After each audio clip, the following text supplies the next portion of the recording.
কি ভাবছো? আমি হয়তো গরিব মানুষ, আমার টাকা পয়সা খুব বেশি না থাকলেও কিন্তু আমার মনটা আছে অনেকটাই বড়। ঠিক আছে, কিন্তু তোমরা যে ভাবছো মোটা মোটা পয়সাওয়ালা, বড় লোক, অনেক জায়গা আছে, অনেক জমি আছে, তোমাকে ভালো করে লোভ দেখাচ্ছে, সেসব মানুষ খুব ভালো না।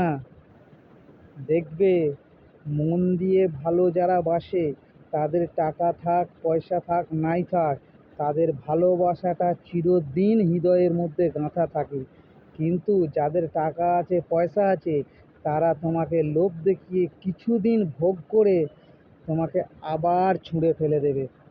মনে রাখবে, এইটাই বাস্তবে ঘটছে আর বাস্তবে ঘটে যাবে।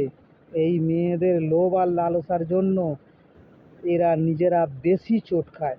আর আশা করি তোমরা যারা করছো, তা তোমরা কিন্তু বেশি এইভাবেই চোট খেয়ে যাবে।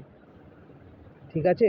অতএব ভালোবাসাকে পবিত্র বলে মনে করো, ভালো একজনকেই বাসো, যে সারা জীবন সেই ভালোবাসাটা টাকা না দিলেও পয়সা না দিলেও অন্তর দিয়ে ভালোবাসাটা ধরে রাখতে পারে। ঠিক আছে?